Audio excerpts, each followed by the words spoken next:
کے لیے ایک الگ سے دلیل نہیں ہوگی تو نفلی کام انڈیویجولی آپ کر سکتے ہیں, انفرادی طور پہ آپ کر سکتے ہیں, اجتماعی حیت پہ آپ نہیں کر سکتے. تو صحابہ نے چونکہ اجتماعی حیت پہ نہیں کیا اس لیے ثابت نہیں ہے. انفرادی کیا یا نہیں کیا, تو انفرادی عمل بیان نہیں کیا جاتا.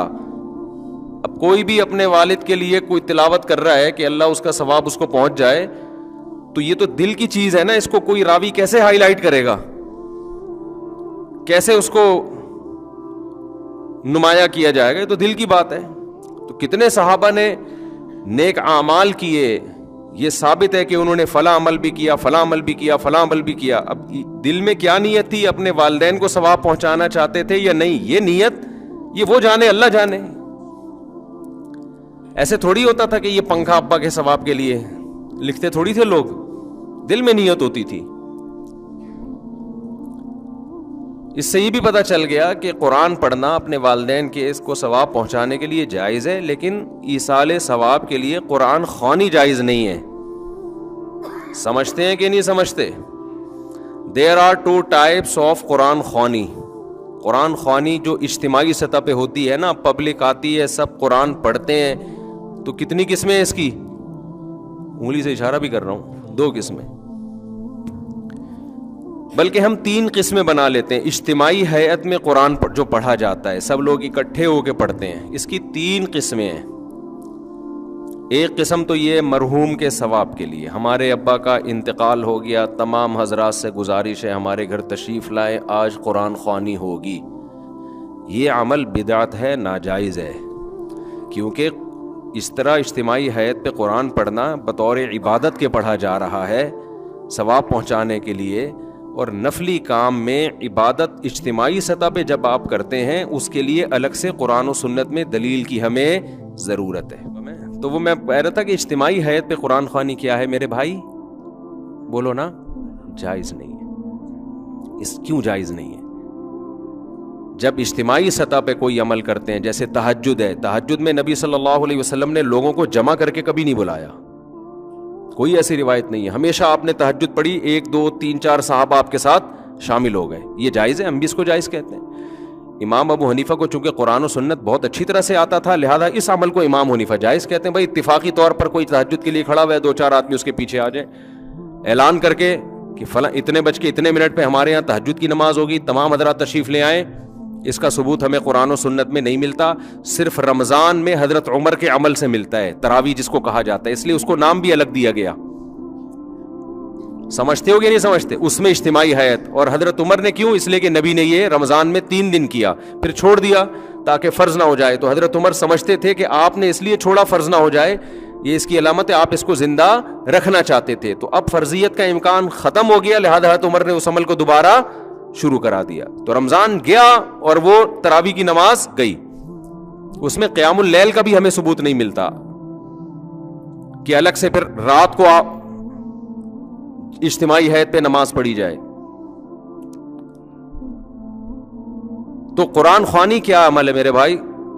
غلط ہے, اس کو ترک کر دینا چاہیے. جب کسی کا انتقال ہو جائے تو آپ اخپل طریقے سے, سب سے بہتر تو وہ چیز ہے جو منصوص ہے, جس کا حدیث میں صراحتاً ذکر ہے, وہ صدقہ خیرات ہے, سب سے بہتر وہ ہے. اس کو آج کل لوگ فوکس نہیں کر رہے, قرآن خوانیوں پہ پورا زور لگایا ہوا ہے, اور پھر اس میں دیگیں چلتی ہیں, کھانے چلتے ہیں, لوگ آتے ہیں, بوٹیاں پھوڑ رہے ہوتے ہیں, کہ عجیب ہی منظر ہوتا ہے. ولیمے اور میت کا فرق کیا ہو گیا؟ ختم. تو یہ پھوڑنے پھاڑنے کے ٹائم نہیں ہے. یہ اخپل طریقے سے چپکے سے غریب کو صدقہ کر دو, اور اپنے طور پہ کوئی تلاوت کرنا چاہے تو اس میں بھی کوئی حرج نہیں ہے. اگرچہ تلاوت میں فقہا کا اختلاف ہے, لیکن صدقے میں سب کا کیا ہے؟ اتفاق ہے. تو دیر آر کتنی ٹائپس آف 3. ایک تو ایصال ثواب کے لیے قرآن خوانی, وہ جائز نہیں ہے. دوسرا قرآن خوانی کی قسم ہے برکت کے لیے قرآن خوانی. دکان کھولی آپ نے نئی, آپ نے مکان بنایا, آپ چاہتے ہو یار اس میں کوئی اچھا کام پہلے ہو جائے, بجائے اس کے کہ ڈائریکٹ جا کے ڈرامہ دیکھنا شروع کر دیں بچے آ کے. ایسا ہی ہوتا ہے نا. تو کام کی ابتدا کس سے ہو بھائی؟ برکت سے ہو. اور کوئی بھی شیطانی اثرات ہوں, اس سے یہ گھر پاک ہو جائے, تو اس کے لیے قرآن خوانی کی جاتی ہے. تو برکت کے لیے قرآن خوانی چونکہ عبادت کے طور پہ نہیں ہے، وہ از قبیل رقیہ ہے. رقیہ سمجھتے ہیں وہ کیا ہے؟ دم جسے کہتے ہیں رقیہ. تو رقیہ ایک علاج کی قسم ہے. علاج کے لیے قرآن و سنت سے ثبوت کی ضرورت نہیں ہوتی. جیسے آپ نے کہا بھائی فلاں آیت پڑھ کے مجھ پہ دم کر دیں مجھے بڑا فائدہ ہوتا ہے، تو اب اس کے لیے ثبوت کی ضرورت نہیں ہے. تو جیسے ایک صحابی رسول نے کسی پہ جن تھا تو سورہ فاتحہ پڑھ کے دم کر دیا، تو ان کو تو نہیں پتا تھا کہ اس سے فائدہ ہوگا، نہ نبی سے انہوں نے پوچھا تھا. بعد میں اطلاع ملی تو آپ نے فرمایا کہ یہ تو رقیہ ہے، سورہ فاتحہ تو اس سے تو فائدہ ہوتا ہے. یا سورہ بقرہ کا ورد کرا لیا گھر کے اندر، سمجھتے ہو حدیث میں آتا ہے سورہ بقرہ جس گھر میں پڑھی جاتی ہے اس گھر میں شیاطین نہیں آتے، حدیث کا مفہوم ہے. تو یہ بذات خود یہ جائز عمل ہے برکت کے لیے. لیکن بعض علماء کی رائے یہ ہے کہ لوگ برکت والی قرآن خوانی اور ایصال ثواب والی قرآن خوانی میں فرق نہیں کرتے، تو یہ والی قرآن خوانی ذریعہ بنتی ہے وہ والی قرآن خوانی کا. سمجھ میں آ رہی ہے بات؟ یہ ذریعہ بنتی ہے کس چیز کا؟ ایک بدعت کا.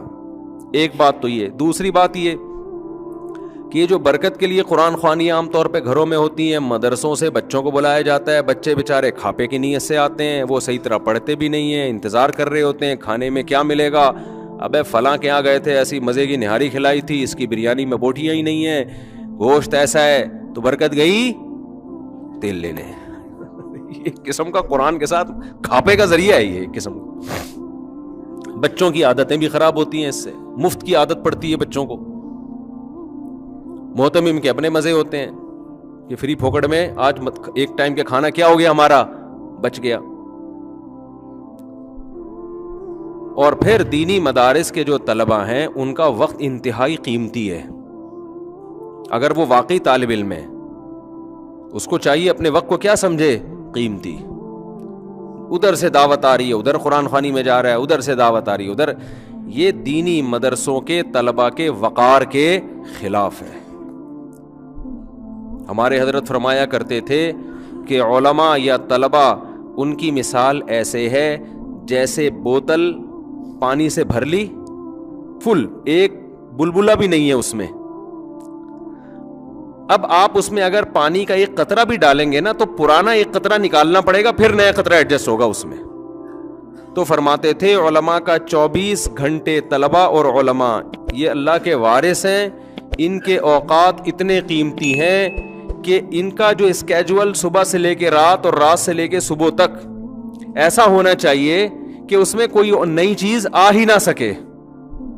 اس میں اگر کوئی نئی چیز آئے تو پرانا کوئی کام ڈسٹرب ہو، اس میں کوئی پرانے کام کو آگے پیچھے کرنا پڑے.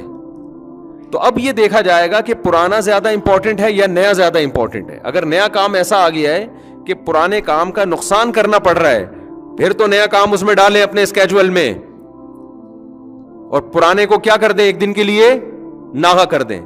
اور اگر نیا والا پرانے والے سے زیادہ امپورٹنٹ نہیں ہے تو نئے والے کو کیا کر دیں؟ کینسل، ہٹا دیں اس کو. سمجھ میں نہیں آ رہی بات؟ اب آپ کہیں گے 24 گھنٹے کا ایسا اسکیجول، یہ تو آدمی ڈپریشن کا مریض بن جائے گا. وہی صبح سے لے کے رات، رات سے لے کے صبح تک، تو ڈپریشن کا مریض نہیں بنے گا. ڈپریشن ختم کرنے والی چیزیں بھی اس میں کیا ہوں گی؟ اسی میں شامل ہوں گی نا. اس میں ایکسرسائز بھی شامل ہے، بچوں کے ساتھ گپ شپ بھی شامل ہے، گھر والوں کو ٹائم دینا بھی شامل ہے، کھاپے بھی شامل ہیں، کسی دن جاوید نہاری بھی شامل ہے اس میں. کبھی چلے گئے تو وہ کون سی نہاری تھی جو اس دن کھائی تھی؟ وہ والی نہیں، نہ وہ مزے کی نہیں تھی. ایک یوٹیوب پہ ویڈیو بھی آئی ہے میری آج کل، کسی نے چپکے سے کیمرے سے بنا کے ڈال دی، زاہد نہاری نا طارق روڈ پہ، وہ بھی شامل ہے. مزہ نہ آئے پیسے واپس. تو یہ بھی آپ کے اسکیجول کا حصہ بولو نا ہونا چاہیے. تو یہ سب چیزیں اس میں داخل ہے. اب کوئی نئی چیز اگر آ رہی ہے تو یہ پرانا شیڈول آپ کا کیا ہوگا؟ متاثر ہوگا. اگر نہیں ہو رہا ہے اس کا مطلب آپ فارغ آدمی ہو، کسی کام کے آپ فالتو ہو، بلا وجہ پیدا ہوئے آپ. بلا وجہ پیدا اسے کہتے ہیں کان سے پکڑ کے جو جہاں چاہے لے جائے. آ جا یار کھاپے پہ چلے، آ رہا ہوں. ٹھیک ہے نا، روزانہ کھاپا، روزانہ کھاپا. ابے آ جا ادھر بیٹھتے ہیں، بیٹھ گیا. ابے چل ادھر گٹر کا ڈھکن گورنمنٹ نے لگا دیا، وہ ہمارے گٹر کراچی میں ڈھکن نہیں ہوتے نا, تو ادھر ہمارے یہاں لگ گیا, آجا بیٹھتے ہیں وہاں, چل بھائی بیٹھتے ہیں, پوری پوری رات بیٹھے ہوئے ہیں. اس کا مطلب یہ غلط پیدا ہو گیا ہے. اس کو بالکل پیدا ہونے کی کسی کام کا نہیں. بعض دفعہ یہ ہوتا ہے کسی دوست کا فون آیا, چل کھاپے پہ چلتے ہیں, آپ نے کہا چلو چلتے ہیں, تو اب یہ بدگمان نہ ہو کہ یہ بندہ فارغ ہے, ہو سکتا ہے اس کا اسکیجول کل کا کھاپا ہو, اس کی ڈائری میں کل کھاپے کا تذکرہ ہو, لیکن اس نے کہا آج بندے کا فون آیا, دوستی ہے, اس سے گپ شپ ہے, تو وہ کل والا کہاں لے جاتے ہیں, آج کر لے. تو میرے ساتھ ایسا ہوتا ہے بعض دفعہ, کسی قریبی دوست کا فون آیا, مفتی صاحب کھاپے پہ چلیں, ہم کہا چلو بھائی. وہ ہوتا یہ ہے کہ وہ جمعرات کو کہیں ڈائری میں کھاپا ڈالا ہوا ہوتا ہے, تو اس کو ہم اس دوست کی وجہ سے 2 دن پہلے لے آتے ہیں, پھر وہ 2 دن والا اسکپ کر دیتے ہیں, جو آج والا کام ہے وہ اس دن ڈال دیتے ہیں. سمجھتے ہیں کہ نہیں سمجھتے؟ ایک ڈائری بنایا کریں ایسے, پورا ہفتہ اس میں آپ کے سامنے ہو وہ پیج, پورا ہفتہ اس میں آپ کے. ابھی میں بتاتا ہوں, یہ حدیث کی تشریح میں بتاتا ہوں میں, تو کیونکہ یہ حدیث کی میں نے تشریح شروع کر دی, وہ پھر ترتیب سے چلے گی تو زیادہ فائدہ ہوگا. ابھی میں وہ قرآن خوانی کا وہ جلدی سے مکمل کر کے پھر وہ حدیث پڑھی ہے نا, اس میں یہ آئے گا تذکرہ انشاءاللہ. صلو علی الحبیب. تو خیر, آپ نے دوسری قسم ہے قرآن خوانی کی رقیہ, جس کو برکت کی قرآن خوانی کہتے ہیں. تو فی نفسی ہی یعنی بذات خود یہ جائز عمل ہے, لیکن بعض علماء اس کے خلاف ہیں کہ بھئی گھر والے بیٹھ کے کر لیں, جیسے سورہ بقرہ پڑھنی ہے, سب اکٹھے گھر والے کر لیں. یہ باہر سے ادھر ادھر سے پبلک کو بلانا اور یہ سب چیزیں, اس کے فسادات زیادہ ہیں, اس میں وہ برکت رہتی بھی نہیں ہے. کھاپے کا تذکرہ زیادہ ہوتا ہے, اور جو رقیہ کا جو مقصد تھا وہ مقصد پوری طرح حاصل نہیں ہوتا. بہرحال اگر کوئی کرتا بھی ہے تو اس پہ اتنا سخت انکار نہیں کیا جائے گا. کوئی برکت کے لیے قرآن پڑھوا لیتا ہے, بے شک بچوں سے ہی پڑھوا لیتا ہے, تو فی نفسی یہ جائز عمل ہے.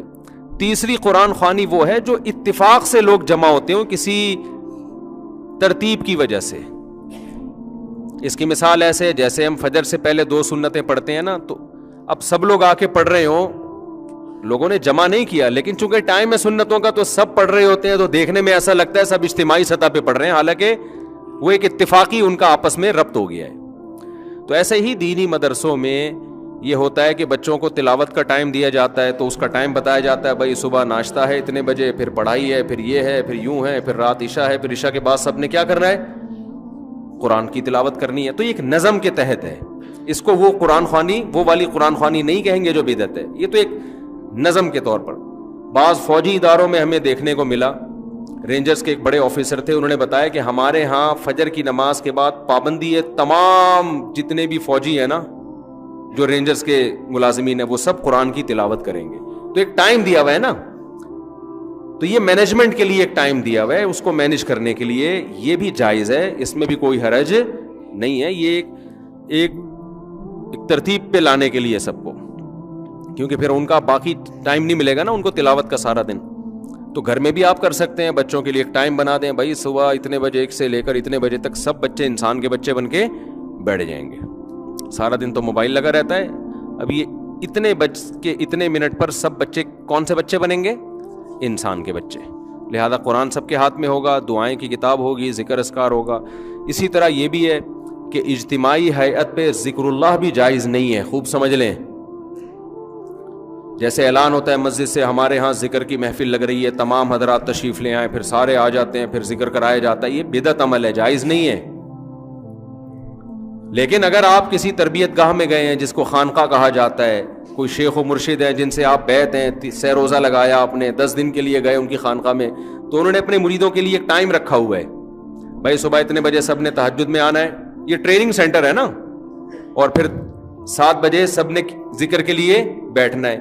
تو یہ بھی چونکہ اس کا یہ وہ اجتماعی حیت والا ذکر نہیں ہے, بلکہ یہ بھی ایک تربیت کے لیے نظام الاوقات تو ہوگا نا کوئی نہ کوئی, کہ کھانے کا ٹائم ہے تو یہ ذکر کا ٹائم ہے, تو یہ تلاوت کا ٹائم ہے. تو اس یہ وہ بدعت ذکر میں داخل نہیں ہے. لیکن جو نارملی ہمارے یہاں بعض مسجدوں سے اعلانات ہو رہے ہوتے ہیں, یا نمازیوں کو اعلان کیا جاتا ہے, بھائی 4 بجے ہمارے ہاں ذکر کیا جائے گا, تمام حضرات تشریف لے آئیں, یہ بدعت ہے. کہ تمام حضرات کیوں تشریف لے آئیں بھائی, کوئی آپ کا کوئی وہ چل رہا ہے, اگر کوئی تربیتی پروگرام چل رہا ہے, تو جو تربیت کے لیے آئے ہوئے ہیں وہ بیٹھے ہوئے ہیں آپ کے پاس, تو ان کو آپ بتا دیں بھائی عصر کے بعد ذکر ہوگا, مغرب کے بعد تلاوت ہوگی, 4 بجے تہجد کے لیے سب اٹھیں گے, اور تمہارے باپ کو بھی اٹھنا پڑے گا اس میں, یعنی معذرت کے ساتھ, یعنی زبردستی اٹھائیں گے آپ. تو یہ زبردستی ٹریننگ کے لیے ہے. تو اس کو اس اجتماعی ہیئت میں شامل نہیں کیا. ہم نے جب 3 دن کی ٹریننگ کروائی کنٹری کلب میں, پورے ملک سے لوگ آئے تھے, تو ہم نے ان کو 4 بجے تہجد کے لیے اٹھاتے تھے, ان کو کہتے تھے آپ کے باپ کو بھی اٹھنا پڑے گا, کسی کو سونے کی اجازت نہیں ہے. اور پھر 5 بجے ہم ان سے جاگنگ کروایا کرتے تھے, اور جاگنگ میں بھی ہم نے ان سے کہہ دیا تھا کہ آپ کے باپ کو بھی جاگنگ بولو کرنی پڑے گی, کیونکہ جو دیندار لوگ ہیں نا, یہ جاگنگ نہ کرنے کی وجہ سے بھی آڑے ترچے, دیندار کیا سب برابر ہیں اس میں, دیندار تو پھر بھی تھوڑا بہت نماز کے لیے چل کے آ جاتے ہیں. میں دیندار کا تذکرہ اس لیے کیا کہ ہم تو دینداروں کو فوکس کر رہے تھے نا, ورنہ یہ ہماری پوری قوم کا المیہ ہے کہ پوستی پن الحمدللہ اتنا زیادہ ہماری قوم میں آ گیا ہے کہ اللہ کی پناہ. بس اب میں پھر جاؤں گا تو پھر بہت لمبا بیان اسی پہ ہو جائے گا. سوتے ہیں تو سوتے ہی پڑے رہتے ہیں, سوتے رہتے ہیں, سوتے رہتے ہیں, نہ چل سکتے ہیں نہ ہل سکتے ہیں. اللہ تعالیٰ مغفرت فرمائے انتقال کے بعد, کیونکہ انتقال کا چانس میں کوشش کرتا ہوں کہیں سیڑھیوں پہ کہیں جانا ہے نا, تو لفٹ کے ذریعے حتی الامکان کوشش کرتا ہوں بچوں. کہیں بھی آپ کہیں فلیٹ میں رہتے ہیں, کہیں جانا ہوتا ہے, سیڑھیوں سے جایا کرو میرے بھائی. لفٹ کا استعمال کم, لفٹ کو لفٹ کر دو, لفٹ نہ دو لفٹ کو. لیو لیفٹ, لیفٹ ہے نا, لیو دو اس کو لفٹ کو, تو اس کو لفٹ نہیں کراؤ, الا یہ کہ کہیں جلدی ہے.